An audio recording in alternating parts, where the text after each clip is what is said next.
नमस्कार, मेरा नाम है शशांक और आज हम एवरेज की चौथी क्लास पढ़ने वाले हैं। पिछले 3 क्लासों में मैंने पहले वीडियो में आप लोगों को एवरेज से जुड़े कॉन्सेप्ट, समांतर श्रेणी से जुड़े कॉन्सेप्ट बताए। सेकंड क्लास और थर्ड क्लास में मैंने आपको एवरेज से जुड़े क्वेश्चनों के बारे में समझाया है। तो पहली क्लास में क्वेश्चनों का लेवल जो था वो इजी था, उसके बाद थोड़ा टफ हुआ और अब आज ये जो क्वेश्चन वाली क्लास है वो तीसरी है, जबकि एवरेज की ये चौथी क्लास है। उसमें मैं आप लोगों को एवरेज के क्वेश्चन बता रहा हूं जो कि पिछली कक्षाओं के मुकाबले थोड़े टफ होने वाले हैं।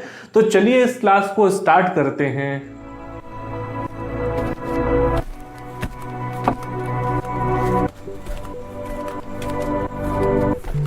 स्वागत है आप सभी का आपके अपने YouTube चैनल हॉरिजॉन में। तो यहां पर पहला क्वेश्चन देखते हैं। एक वर्कशॉप में कार्यरत सभी कर्मचारियों का औसत वेतन 8,000 रुपए है। इनमें से 7 अभियंताओं का औसत वेतन 12,000 है। तब शेष कर्मचारियों का औसत वेतन कितना? 6,000 है। इस वर्कशॉप में कार्यरत सभी कर्मचारियों की संख्या क्या है? तो सबसे पहले हम देखते हैं, मान लेते हैं कि कुल कर्मचारी, वहां X कर्मचारी स्टार्ट कर, कुल कर्मचारियों की संख्या,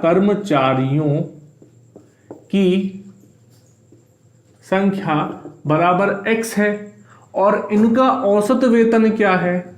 औसत वेतन क्या है? 8,000 है।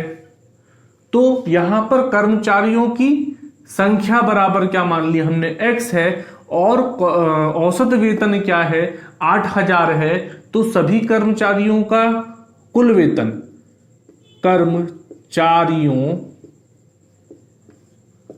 सभी कर्मचारियों का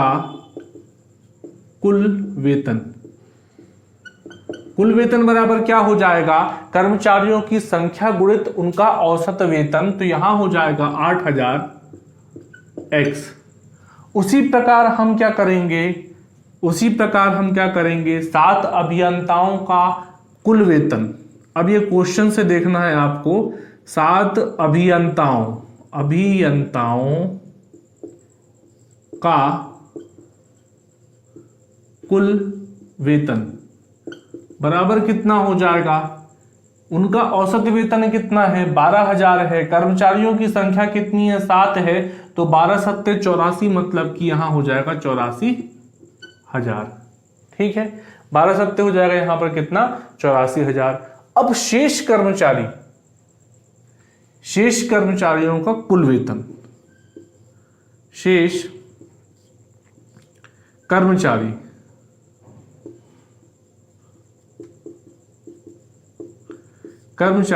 का कुल वेतन। अब यहां लिखा हुआ शेष कर्मचारियों का औसत वेतन बराबर 6,000 और कुल कर्मचारी क्या है हमारे पास? X।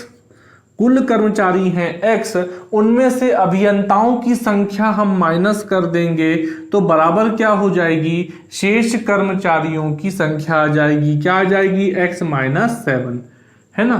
तो उनका जो औसत वेतन है वो कितना है? 6,000 है। यहां 6,000 लिखा, X - 7 यहां लिखा। जब यहां पर हम मल्टीप्लाई करेंगे अंदर तो क्या हो जाएगा? 6,000 X - 42,000, 6 7 42, है ना। तो -42,000 हो जाएगा। अब हम देखते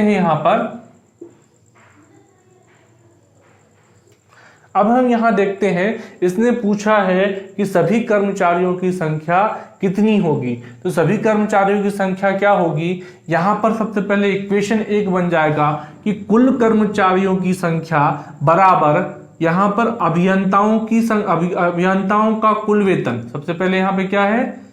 कुल कर्मचारियों का वेतन बराबर कुल 7 अभियंताओं का वेतन प्लस शेष कर्मचारियों का वेतन। ये हमारे पास क्या बन जाएगी?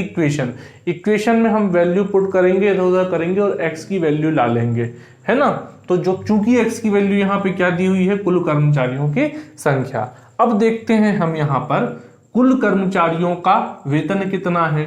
8,000 X इज इक्वल टू, यहां पर अभियंताओं का वेतन कितना हो जाएगा? अभियंताओं का कुल वेतन कितना? 84,000। ठीक है, यहां पर शेष कर्मचारियों का वेतन कितना है? शेष कर्मचारियों का वेतन कितना है 6000 x माइनस 42,000। ठीक है, इतना हो गया। अब इसके बाद x वाले को हम एक साइड कर लेंगे, तो 8000 x माइनस 6000 x, ठीक है, इज इक्वल टू हो जाएगा, यहां इज इक्वल टू क्या हो जाएगा 84,000 माइनस 42,000, तो यहां पर कितना बचेगा 42,000, और यहां पर वैल्यू कितनी आ जाएगी 8000 माइनस 6000 इज इक्वल टू 2000, तो x के साथ 2000 है तो इधर चला जाएगा 42,000 अपॉन 2000, ये इसे 3 0 से 3 0 कैंसिल हो गए, और कितना 2 1 जा 2 और 221 जा क्या हो गया 42,000। यही हमारा क्या हो जाएगा आंसर। x की वैल्यू क्या आ गई 21, और हमें क्या पूछा है कुल कर्मचारियों की संख्या, तो यहां पर कुल कर्मचारियों की संख्या बराबर है x, हमने फाइंड किया, यहां पर 21 ला लिया। अब हम यहां देखते हैं सेकंड क्वेश्चन, जिसमें लिखा हुआ है कि एक व्यक्ति कार द्वारा नगर ए से नगर बी तक 63 किलोमीटर प्रति घंटे की औसत चाल से जाता है तथा 42 किलोमीटर प्रति आवर की औसत चाल से वापस आता है, तो पूरी यात्रा में उसकी औसत चाल क्या है। यदि कभी दो हम लोगों को वैल्यू दी हुई हो कि ए से बी तक जाता है, फिर बी से ए तक वापस लौटता है, और औसत चाल दी हुई हो, औसत चाल हमें दी हुई है, अब हमें क्या बोला उन औसत चालों का भी औसत निकालना है, तो उसके लिए फॉर्मूला होता है कि औसत चाल बराबर 2ab upon a plus B.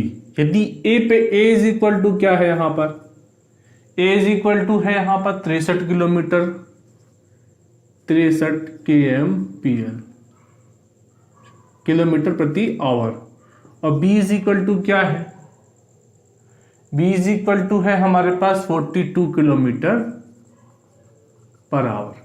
तो यहां क्या हो जाएगा, वैल्यू पुट करते हैं, 2 multiply by 60, 3 multiply by 42 upon कितना हो जाएगा a प्लस बी, 63 है, 63 प्लस 42 करोगे तो कितना आएगा 105, इसको काट दो, पहले 3 से कटेगा तो 35 टाइम में, यहां पर 3 2 जा 6 और 3 1 जा 3, 7 7 5 जा 35 और 7 6 जा 42, तो यहां पर आंसर क्या हो जाएगा हमारे पास 2 2 6 जा 12, 12 1 जा 12 की 2, 12 1 जा 12 की 2 कैरी आया 1, 12 2 जा 24 और प्लस 125, तो 252 अपॉन 5, इसको हम लिख सकते हैं 50.4 किलोमीटर पर आवर। ठीक है, इसको लिख सकते हैं, कैसे लिख सकते हैं, इसको कर दो 5 2 जा 10, इसको कर दो 252 को 504, 252 2 जा क्या हो जाएगा 504, दोनों में 2 का गुणा कर दोगे तो यहां आ जाएगा कितना 504 अपॉन 10, यहाँ पे 1 के बाद कितने जीरो हैं, 1 जीरो है, तो एक अंक के पहले आप क्या लगा दो दशमलव। बात समझ में आ गई होगी कि 50.4 कैसे आया, तो ये हो गया हमारा आंसर। औसत चाल क्या होगी, औसत चाल होगी 50.4 किलोमीटर प्रति घंटा। अब हम यहाँ अगला क्वेश्चन देखते हैं जो क्वेश्चन नंबर 3। एक थैले में कुल 10 गेंद है जिसमें से कुछ लाल तथा कुछ शेष सफेद गेंद है। सभी गेंदों का औसत मूल्य 2800 रुपए प्रति गेंद है। यदि लाल गेंदों का जो औसत मूल्य है वो 25 रुपए प्रति गेंद हो तथा सफेद गेंदों का औसत मूल्य 30 रुपए प्रति गेंद हो, तो सफेद गेंदों की संख्या कितनी है। तो हम यहां मान लें कि सफेद गेंदों की संख्या,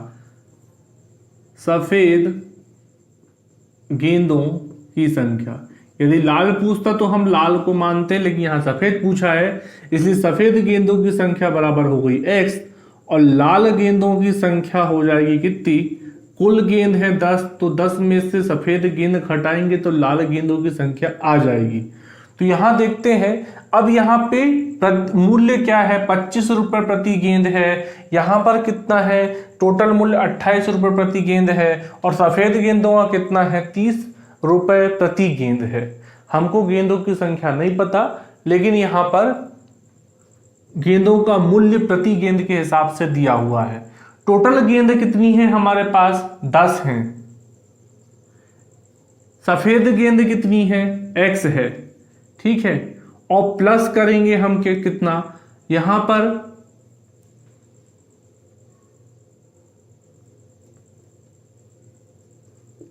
लाल गेंद कितनी है? 10 - x। अब देख लो यहां पर 10 लिखा है, सभी गेंदों का प्रति मूल्य के हिसाब से रेट कितना दिया हुआ है? 28। सफेद गेंदों का कितना दिया हुआ है? सफेद गेंदों का कितना दिया हुआ है? 30। तो यहाँ 30x हो जाएगा। उसी प्रकार लाल गेंदों का कितना दिया हुआ है? वो दिया हुआ है 25, ठीक है। तो गुणा कर लो, यहाँ पर 30x हो जाएगा प्लस 25 दहाम कितना? 250 और 25 गुणा x मतलब कि 25x इज इक्वल टू 28 दहम 280। तो यहाँ 30x से यहाँ माइनस 25x है, तो यहाँ बच जाएगा कितना? 5x बराबर, ये प्लस 250 है, माइनस 250 के रूप में इधर जाएगा, तो 280 माइनस 250 बराबर कितना? 30। तो x बराबर कितना हो जाएगा? 5 जाएगा 30 के नीचे, मतलब 30/5 तो बराबर 6। x की वैल्यू कितनी आ गई? मतलब यहाँ पर सफेद गेंदों की संख्या कितनी आ गई? 6। ये हो गया हमारा आंसर। अब यहां देखते हैं क्वेश्चन नंबर हम 4th है। सोमवार से बुधवार तक का औसत तापमान 37 डिग्री सेल्सियस था तथा मंगलवार से गुरुवार तक का औसत तापमान 34 डिग्री सेल्सियस था। यदि गुरुवार का तापमान सोमवार के तापमान का 4/5 हो तो गुरुवार का तापमान कितना होगा? अब हम यहाँ देखें, सोमवार से बुधवार तक का औसत तापमान 37 डिग्री सेल्सियस है। सोमवार से बुधवार मतलब सोमवार, मंगलवार और बुधवार 3 दिन होते हैं। 3 दिन का औसत तापमान है 37 डिग्री सेल्सियस, मतलब 3 दिन का हम पहले कुल तापमान निकालेंगे। तो उसके लिए क्या करना पड़ेगा? कुल तापमान के लिए यहां पर कुल तापमान Monday plus Tuesday plus Wednesday is equal to क्या हो जाएगा? 3 गुणा कितना है? 37 डिग्री गुणा 37 डिग्री सेल्सियस, तो इज इक्वल टू हो जाएगा यहाँ पे 112 डिग्री सेल्सियस। उसी प्रकार हम यहां पे हो जाएगा 111 होगा, 112 नहीं होगा, 111 डिग्री सेल्सियस होगा। अब उसके बाद ये हो गई हमारी इक्वेशन नंबर 1 मान लें। अब दूसरा हम देखें, यहां लिखा हुआ है कि मंगलवार से गुरुवार तक का, मतलब कि T plus W plus TH Thursday is equal to 3 गुणा कितना दिया हुआ है? 34 डिग्री सेल्सियस। इसमें 3 का गुणा क्यों हो रहा है समझ में आ रहा होगा आपको, क्योंकि हमारे पास 37 डिग्री औसत दिया हुआ था, तो हमें यदि कुल तापमान निकालना हो तो उसमें गुणा करना पड़ेगा किसमें? 37 डिग्री सेल्सियस में 3 का। तो यहाँ बराबर हो जाएगा 102 डिग्री सेल्सियस। यहाँ पर 3 4 जा 12 की 2 कैरी आया 1, 3 3 जा 9 प्लस 1 इज इक्वल टू 10। तो 102 डिग्री सेल्सियस समीकरण नंबर कितना हो जाएगा हमारा? 2।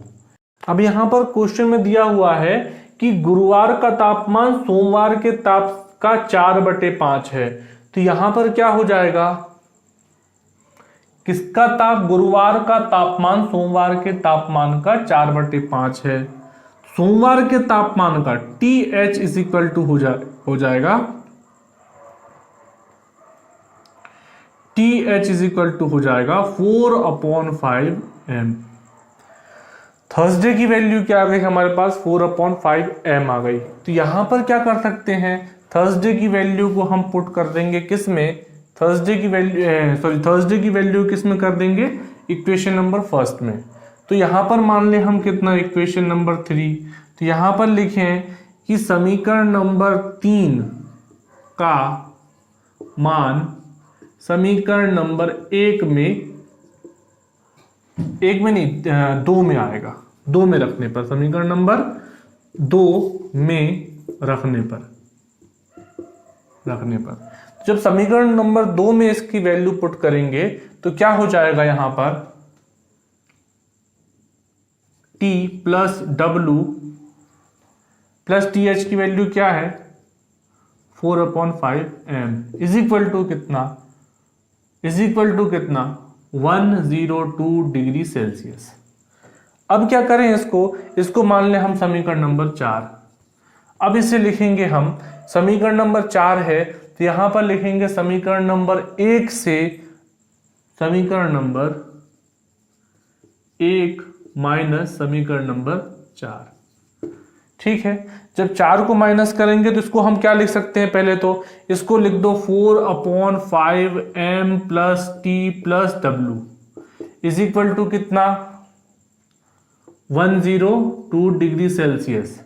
अब यहां पे माइनस करते हैं, यहां पर कितना है 4/5 m है, ये पूरा m है, यहां पर m के साथ कुछ नहीं है तो क्या है, 1 है। जब 1 में से अपन 4/5 को क्या करेंगे, माइनस करेंगे तो कितना आएगा, 1/5। कैसे, यहाँ पे 5 का गुणा 1 से, तो 5 कम 5, 5 में से 4 गया 1 और बचा नीचे का 5 का 5, तो कितना आ गया हमारे पास 1/5। माइनस किया तो 1/5 m है ना। और यहां पर क्या हो जाएगा, W से W माइनस करेंगे तो सॉरी D से T माइनस करेंगे तो 0, W से W माइनस करेंगे तो 0, और यहां पर ये 111 में से 102 माइनस करेंगे तो इज इक्वल टू कितना आ जाएगा, 9 डिग्री सेल्सियस। ये 1/5 है, इधर ट्रांसफर होगा तो 9 गुणा 5, तो m इज इक्वल टू कितना, 9 5 45 डिग्री सेल्सियस। ठीक है, m की वैल्यू आ गई हमारे पास 45 डिग्री सेल्सियस, मतलब सोमवार के दिन का तापमान 45 डिग्री सेल्सियस था। अब हमें पूछा है यहाँ पर गुरुवार का तापमान, तो यहाँ पे देख लो कि समीकरण नंबर 3 में क्या दे रहा है, थर्सडे का तापमान 4/5 m। तो यहां पर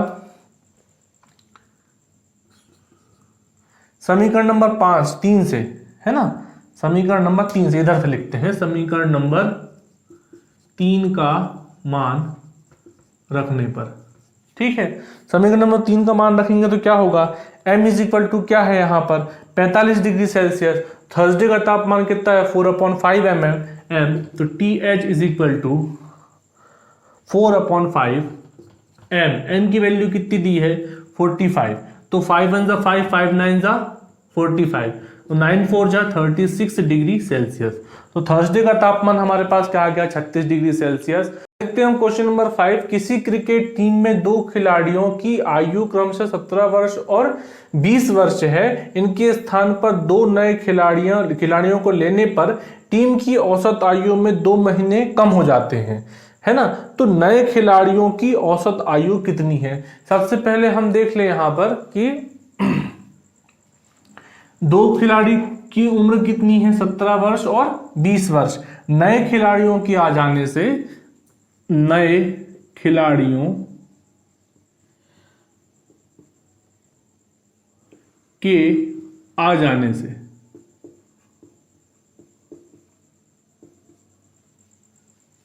कितने की कमी हो रही है, 2 महीने की कमी हो रही है। और यहां पर आयु किस में दी है, हमें वर्षों में, है ना। तो खिलाड़ियों के आ जाने से टीम की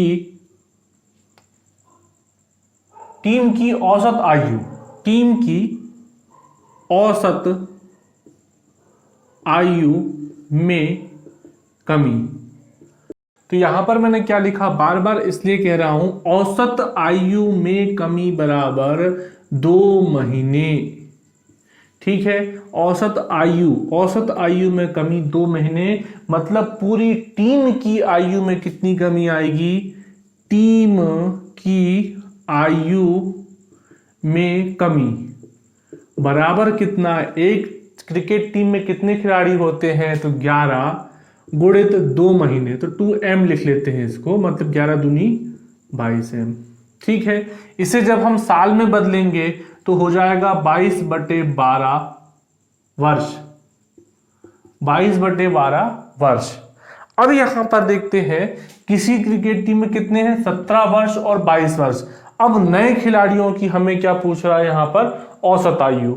नए खिलाड़ियों को क्या पूछ रहा है हमें यहां पर, औसत आयु। तो क्या हो जाएगा, पहले लिखेंगे नए खिलाड़ियों की आयु कितनी हो जाएगी, 20 + 17 - 22/12।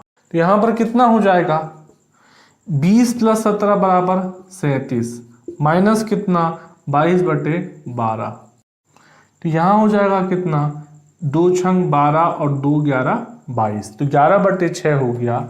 यहाँ पर 6 से गुणा करेंगे, 6 7 42 की 2 हासिल कर 4 6 3 18 और 4 होगा यहाँ पे 22, माइनस कितना 11 बटे कितना 6, तो इज इक्वल टू कितना हो जाएगा 222 में से 11 जाएंगे तो 211/6। मतलब क्या हुआ कि नए खिलाड़ियों की आयु, जो पुराने खिलाड़ी थे उसको टोटल योग करके हमने क्या कर दिया, यहाँ पर टीम की आयु जो कमी आ रही, टीम की आयु में जो कमी आ रही थी उसको माइनस कर दिया यहाँ पर पुराने खिलाड़ियों की आयु के योग से। ठीक है, तो यहाँ पर आ गया हमारे पास 211/6। अब यहाँ पर 211/6 नए खिलाड़ियों की आयु हो गई। अब नए खिलाड़ियों की आयु का औसत कितने खिलाड़ी हैं, वो 2। तो यहां लिखेंगे नए खिलाड़ियों का औसत, नए खिलाड़ियों का औसत। यहां पर मैं लिख रहा हूं तो बहुत छोटा छोटा लिखता हूँ, आप लोगों को थोड़ा समझ में नहीं आता होगा, लेकिन मैं उस चीज को बोल रहा हूं और आप लोग मेरे निवेदन के अनुसार, मेरी रिक्वेस्टिंग के अनुसार आप लोग कॉपी पेन लिख करके रख करके बैठते होंगे, तो वहां पर लिखते जाएं, आप लोगों को समझ में आते जाएगा, है ना। तो नए खिलाड़ियों का औसत क्या हो जाएगा, यहां पर उनकी उम्र है 211/6, गुणा कर देंगे हम 1/2 से, यहाँ क्या हो जाएगा, ये 2 गुणा 6 बराबर 12 और 211 एकम 211। तो यहाँ जब भाग देंगे 12 से तो 12 एकम 12 बचा क्या 9, 9 और 1 बन जाएगा 91, तो 12 सत्ते 84 और 84 में कितना जोड़ेंगे तो 91, 91 माइनस 84 इज इक्वल टू कितना 7, तो 17 वर्ष हो गए और शेष बचा 7, तो 7 माह हो गए। मतलब इन दोनों की जो नए खिलाड़ी हैं उनकी आयु का औसत आएगा 17 वर्ष 7 माह। उम्मीद करता हूं आपको आज का वीडियो पसंद आया होगा, क्योंकि आज के क्वेश्चनों का लेवल थोड़ा हाई था, आपको बार बार प्रैक्टिस करके उसे आदत में लाना होगा ताकि आप क्वेश्चनों को जल्दी जल्दी सॉल्व कर सकें। उम्मीद है आप लोगों को आज का वीडियो पसंद आया होगा। यदि वीडियो पसंद आया है तो लाइक करें, शेयर करें और क्वेश्चन से संबंधित, वीडियो से संबंधित किसी प्रकार के सवाल के लिए कमेंट में जरूर लिखें। मेरा वीडियो निरंतर देखने के लिए चैनल को सब्सक्राइब करें और नोटिफिकेशन पाने के लिए बेल आइकन को प्रेस करना ना भूलें। Thank you so much.